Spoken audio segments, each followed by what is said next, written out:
All right, time once again for catching up with Tommy Mack here on 1010XL's podcast platform at 1010XL.com. Of course, catch it on demand as well on the website and on their app. Of course, we're on Facebook. Good morning or good afternoon, Facebook. It is noontime on Friday. And streaming live on the Relevant app. Good morning to you, Relevant people. Appreciate you. Of course, you can check out the Relevant app on Google Play and the App Store. It's a broadcast and podcast and interactive chat type app. Very easy to use. One click and your audience love it big time. Brought to you by Germ Pass, my friends over at Microlumix and their automatic germ killing device called Germ Pass. My friends at the Southern Grill down on the South Bank and Flagler Ave, and Goodfellas Cigar Lounge and Spirits. So there you go. Great to have them all on board. I'm not gonna get into it. Graham already knows. Good afternoon, Graham. How you doing, dude? Good, man. How are you? Good. Graham already knows. I'm not gonna get into details, so I'm just gonna do this public announcement. Whoever broke into my car and stole from me, if you better hope the cops catch you before I do. That's all I'm gonna say. I'll leave it at that.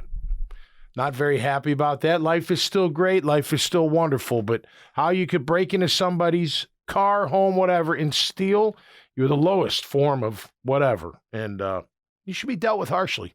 So we'll see. That's like broken bone material. That's what I'm saying. So I hope I don't catch it. But I'm going to investigate. A good sock to the head. I'm going to investigate. A good concussion. Listen, I got plenty. Nice little CTE action. Let's just leave it at that. All right, so big game this week for our Jags, okay? I'm going to say this, and I said it earlier on Tuesday, and I'll say it again. You got to win this one. You got, and it just solidifies even more what you did last week. And that's, look, you need it to have a chance, right? I understand that, and that's very important. There's no doubt about that.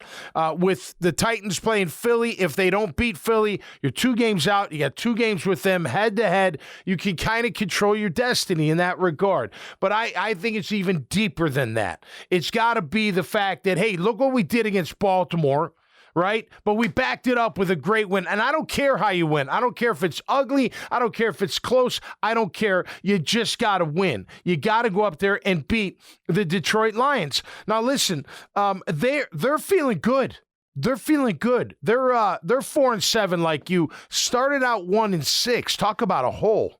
I mean, people were like, Dan Campbell biting kneecaps ain't working, dude. We're going to have to think about getting rid of you. And then they've gotten on a little run.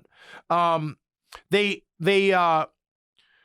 before the 3-game win streak, which, look, it wasn't, they beat a bad Green Bay team. They beat a Chicago team that's not very good by 1 point. And then they beat the Giants by a good margin. So that was pretty good. I watched a lot of that game. A lot of you probably did on Thanksgiving. They hung with Buffalo pretty well. I mean, they did. They've got some players. If they don't give up that, like, 30-yard pass to Diggs at the end of the game, they win the game. Right. Oh, that rope. Yeah. I mean, ridiculous throw, but if they don't concede that pass, they win the game. You're right. You're 100%. Right. You're absolutely right. So right there, they're going to be confident. They're going to be hungry. They need a win too. The NFC North is not what it used to be, of course, with Green Bay being down. Minnesota's still there. Chicago's not very good. Detroit, maybe a wild card. Who knows? But they've got a lot to play for. They're going to feel really good. We should feel good too. Look, we're going to go through the stats like I always do. And I came up with a prediction. I did it strictly through math. Yeah, strictly through math. Big analytics guy. I'm going to just tell you how I did it, just through math. Tommy Mack, big analytics guy. Yeah. Baked analytics, is that what you said? Baked in the oven, baby. No doubt about it. So we'll go through that. But look, this our team, the way our offense performed last week, you should feel very confident. I'm still concerned about our defense. I am. And I think it's going to be a close game. Detroit can score a lot of points. They can. And if our defense doesn't get off the field on 3rd down like they haven't been, they're going to score points. And that concerns me. You got to pressure Goff. Now, look, they got a really good offensive line, or fairly really good offensive line. Only given up 17 sacks the entire year. Our team was on that. We gave up 4 last week, so that got us up to 21. But very similar in, the what they've done with the pass protection. They've given Goff time. He's got plenty of weapons to whip it around. They're not, other than St. John, they're not, unbelievable wide receivers. Hawkinson's gone as a tight end. They may get Jameson Williams, though, for the first time this year. Maybe if he's ready. And that will be, look, I want to see him, to be honest with you. Maybe not against our team, but I want to see him try. I'd have to imagine he'd be pretty rusty, but all it takes a couple plays for him to make it. Look what Deshaun Jackson did to us last week. Dude, he was one catch? Beast in college. Oh, yeah, no, he is. He's legit. Him in college. He's legit. But they said good. Monday he might not be ready to play. We'll see. If he is, you got to take care of him. But you do that by having pressure. We've got to get pressure on Jared Goff. I mean, he can be rattled, no doubt about it. Look, him and Trevor are kind of similar stats. I'd take Trevor over Goff at this point, but pretty similar stats in the way they've performed. They've got a decent running back duo. Of course, Swift, when healthy, is very good. You got Jackson, who helps out as well, who came over from San Diego, or the Chargers, the LA Chargers. And, of course, Jamal Williams, guy, all he does is score touchdowns, 13 touchdowns, 4.2 average, 4.1 average. So, look, they've got a good running game. They've got a physical offensive line. I'm telling you, every team's going to do it. They're going to try to punch you in the mouth. Can you punch back harder than they punch you? That's going to be the name of the game. I'm telling you, the key to this game, it is almost every game, if not every game. You got to win the line of scrimmage on both sides of the ball. If it's a shootout,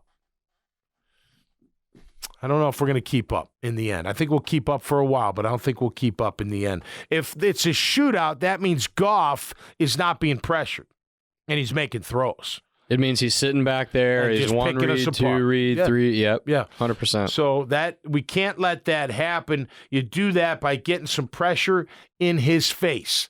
And I'm calling it, look, hey, you know what? It's all of them. They all work together. It's not just one guy. It's not just our Josh Allen. It's not just our Trayvon Walker. It's all across the board. And we need better production. Roy Robinson Harris, haven't heard your name in a while. I always mess up his gosh darn name. Fodosaki, I don't hear anything out of you much. Hamilton, a tiny bit. We need more production out of everybody. I mean, if I'm Trayvon Walker, you go, now it's just stat per stat. With Aiden Hutchinson, he's outperformed you. If you're Trayvon Walker, he's got 2 picks, you have 1, right? Yeah. He's got 5.5 sacks, you have 2.5. So if you just go by that, and I'll tell you this about Aiden Hutchinson, I didn't watch him at all this year until Thanksgiving. Every time I saw, when I keyed on him, they doubled him on passing plays. Almost every time. So what does that say? He's a threat. He's upset his arms. We said his arms were too short. Well, they were, or are. Maybe it doesn't matter. You're proving that maybe it doesn't. You're having a pretty good year. If you let this kid take over, and our kid doesn't take over, that's not going to look good. So, yeah, I'm calling out. Trayvon needs help. They all need help. They all got to work together. But we got to see more out of Trayvon Walker. Number 1 pick overall. It's time for you to have a breakout game. He needs to take this game personally. Should take every game, but absolutely. But you don't think Hutchinson is? 100%. That kid wants to prove us wrong. He wants to go, oh, really? Watch this. He's dreaming of a 3-sack performance. Yes. Dreaming of it. And look, our offensive line, I'm called like I see it. You've been really good until when? Last week wasn't good. He gave up some sacks. So, got to be careful with that. Run game wasn't as good as it has been either. No, the good news was our quarterback took over and played an outstanding game. And, of course, part of that, in fairness, is ETN going out, of course. But, I mean, most run plays, typically 2 or 3 times a game, you've seen this line really create separation off the ball, and I didn't see that. No, they got shut down. And Baltimore's good. They're good really defensive front. You got to give them that. Really good, but you want to beat big-time teams. You got to take care of that. 100%. Yeah, you got to take care. You can't. I don't want to count on Trevor every game to carry the offense or the team. I'm glad he could do it. I'm glad he showed that he did it. I don't know if he can do it consistently. Maybe he can, and maybe that ends up happening. That'd be great, fantastic. But at this point, no. You need ETN. And is Henderson going to have a shot? Do you see Darnell Henderson get in there? He should. He should, right. I need to see him. Then you got He's a Hasty. good football player. Connor, look, man, I don't know what's going on, but I'm leaving Snoop on the sideline if Henderson's healthy. Or maybe inactive. I got to see more. I like Hasty out of the backfield. Henderson can catch a ball out of the backfield. So can ETN. Look, I like some of the play calls. I'm going to see that Agnew one again. Let's find some way to mix it up. Nobody's going to keep up with that. That was one of my favorite play calls of the entire game because, I don't care. The best corners in the game don't have that type of quickness. No, who is going to stay with Agnew, coming in motion like that, and then just jetting back? Right. I love that. And by the way, when you're in man and your guy goes in motion and you think he's going across, what do? You have to look around to make sure you don't run into anybody. So the second you poke your eyes up and he's back the other way, nobody's catching that. As a corner, you have to create a little bit of depth too, because if he starts coming across, bend out, yeah, man, yeah, it's great. I love and I'm just a huge fan of horizontal movement before the snap in general. Yeah. I'm not a fan of horizontal pass plays like bubble screens. I think those are ridiculous. I'm saying stand them. I'm saying, literally, even if it's just making your receiver take 2 steps one way and come back, just to tell the QB if it's man or zone. Yeah. That little bit of information, I feel like makes such... watch the Chiefs. They're moving all over the place. Oh, it does. Yeah, it confuses you in zone, and it wears you out in man because you got to go with the guy. Yes. You got to make sure that he is covered down. So, look, this is going to be a good game. I mean, it should be a really good game. They got a lot to play for. They're feeling confident. We got a lot to play for. We feeling confident. The only real difference is they've got an old horse at quarterback, and we got a young stallion, really. You know what I mean? He's a first overall pick, though. What's that? Yeah, Jared Goff was a first overall pick. Look, he's got the tools. He can hurt you if you let him. There's no doubt about that. He can. He's underrated. Can make you pay. I think he's underrated in my opinion. Yeah, but he can get off his game like a lot of them can. But I think when he was in LA, he was overrated. Yeah, but when he went to Detroit, it was like, Goff sucks. And it's like, no, he doesn't suck. I never thought he sucked. No, he's good. Look, he's got a great arm and he's tall. He can see the whole field, no problem. He can't move that great, but he's not a plotter either. He can get out of there if he has to. But his arm is legit. He's in that tier. He's in that tier of guy that if he's well protected and has weapons, he can really hurt you. No doubt. And there's a lot. There's. But if you give him if you don't pressure him, forget it. Any 100%. quarterback's going to make you look bad. They pick you apart. They're in the NFL Matt for a Ryan reason. did to us the second time around. Yes, he killed us. And look at him since. He hasn't done anything. Matt Ryan is a fossil, but if he gets to sit there and scan the field for 3 hours, he's going to kill you. He'll kill you, no doubt about that. Well, let me throw some stats out because here's how we're gonna beat this team. All right. First of all, they give up 5.2 yards a carry on defense. We got to exploit that. I want to see my quarterback throw for 4 touchdowns too and all that stuff. But you know what? To win this game, you got to get the pressure off them a little bit. Get that running game going. Get some rhythm going. Get them guessing. And now, I'm not saying start off running the ball. You may start off passing the ball, but you have to eventually attack them in the run and loosen them up a little bit. Okay, or bring them tighter and then get behind them because they got to put 8 or 9 in the box. 5.2 at this point in the season is not good. It is terrible. We're at 4.2. I wouldn't accept that either, but it's better than 5.2. 5.2 is bad. That is like it. 5.2 is like college team. Bad college team. I would be embarrassed if that was my defense and I was the middle backer and we're giving up 5.2 yards a carry. And if you're a Lions fan and you just heard Travis Etienne is definitely going to play, what are you praying that the Jaguars do? You're praying that they don't give him the football. Yeah, that they pass more 100% than throw the ball. Look, we average 4.9. We know what Etienne averages, which is way above that.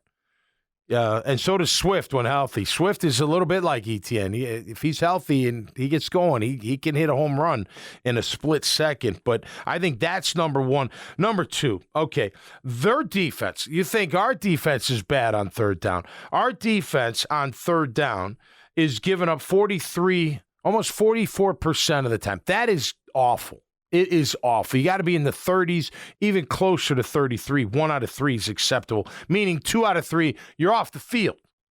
And you give the ball back to your offense to give them a chance to score. They're at 50.1%. Half of the time on third down, the other team is converting. That's going to be some game planning, that's going to be some play calling, and that's going to be some execution. Hitting the ball in the right spot with the throw, hitting the right hole at the right time with the run, and making sure he's got some room. But 51% on third down, oh my gosh. Well, what is that reflective of? That's reflective of giving up 5 yards a carry. 5 yards away. Because that means third and short. That means you're dealing with third and twos. Yep. Not and third by and the eights. way, they almost give up 8 yards per pass attempt.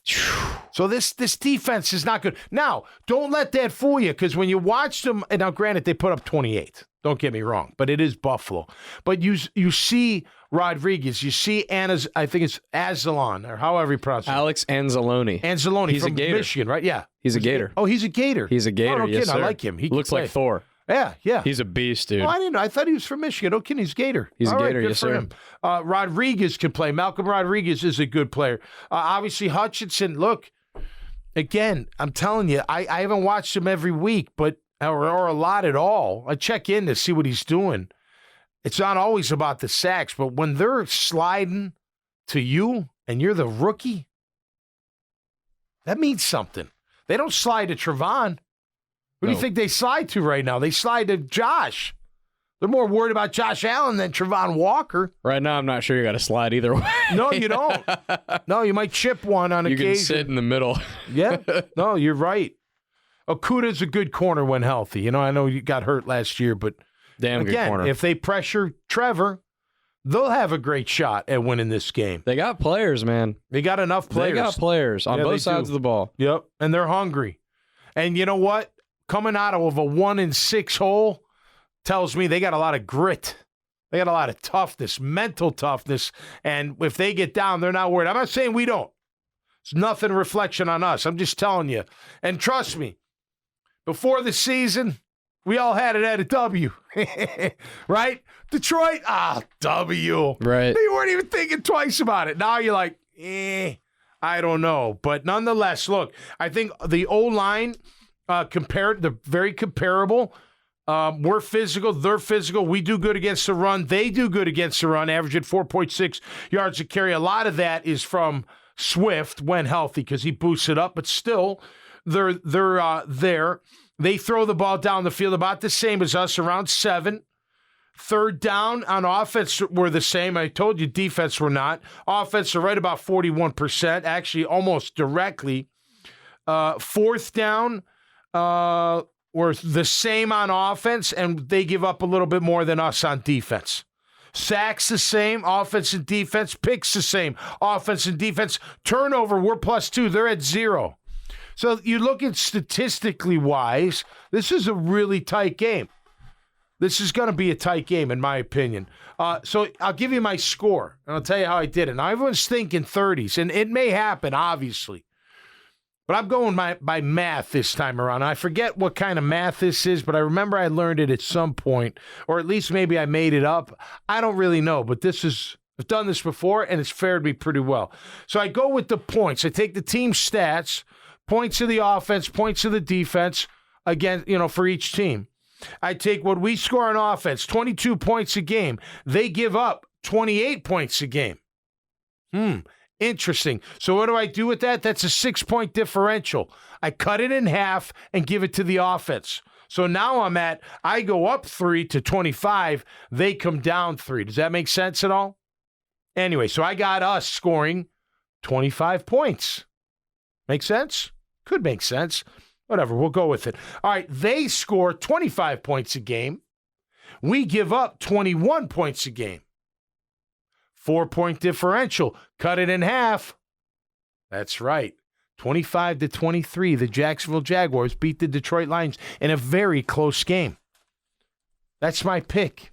And I hope they do it. And I'm telling you, more than just the W in the column. More importantly is the psyche of this team. We're late in the season, ladies and gentlemen. We're in December. What happens in December? The men separate themselves from the boys is what happens. What do you do in December? You run the rock, you stop the rock, and you get off on third down. That's what you do if you want to be a contender. That happens every year. I don't care who we're talking about. Teams start separating now. We had a big win last week. Get another win, and maybe whether they beat Philly or lose to Philly or not, whatever, you go head-to-head with Tennessee, and that's all you can ask for. And I'll tell you what, you get to 5-7, I'll say the same things I just said about the Detroit Lions about having grit and mental toughness, because that's what it's going to take to go up to Detroit and win this game. Not just physical, whatever. It's about in here. The heart, the gut, the mind, ready to go. Doesn't matter what happens. We're fighting to the end. We got a ton of grit, and we're going to make it happen. And you got to make it happen. I'm telling you right now, you beat Detroit, you're on a run. No, timeout. Go back. You beat Detroit, you're on a roll. You're not on a run till you get to like 3 or 4. Then we'll start talking run. But you are on a roll, and it could be a quarter roll going down the hill, and then next thing you know, you got a bunch of rolling going down. You know what I'm saying? You beat Detroit, you're on a roll. So get on the damn roll and make us proud, because you need this victory. All right, have a great weekend out there. I mean, I'm inspired. Appreciate it. Yeah, I could go right now. I'm going to go find who stole from me. My question is, are you giving the pregame speech or the halftime speech in Detroit? You know what? Typically, they need it at halftime, so I'll save it for halftime. And if you're not planning on being in Detroit, how do we get you on a flight there by Saturday night latest? You know what? I can be had. No doubt about it. But if we lose, I'm going to blame you for not being there to give him a halftime speech. I hope you know that. Just do me a favor. This goes to the staff. At halftime, don't let them kill you with the tight end. Don't let them kill you with the number 1 tight end or the number 2 tight end. They're tight ends. You don't even know who they are. I wrote them down. Hawkinson's gone, right? Brock Wright's their number 1 tight end. You have no idea who he is, and nor does anybody else. Also, can we not let history repeat itself from last week, and can we not let a former Jaguar tear us up? Well, that was the 2nd tight end. That's what I'm talking about. And we've seen it throughout the year. They go to the tight end, right? At halftime, what do? They open up, going to the tight end. Cover the damn tight end. Know your job, know your position, and get the job done. All right, that's going to do it for me this time around here on Catching Up with Tommy Mack on 1010XL's podcast platform at 1010XL.com, of course, on Facebook, and streaming live on the relevant app on the Catching Up with Tommy Mack channel. You can get exclusive footage right there. I filmed the behind the scenes and the live taping of the Horse's Mouth. Let me just tell you something. You'll laugh. We have a bunch of laughs during the show and in between segments. Always a good time at the Horse's Mouth. So until next time, stay safe and be cool out there. We'll see you right here on Catching Up with Tommy Mack. Peace.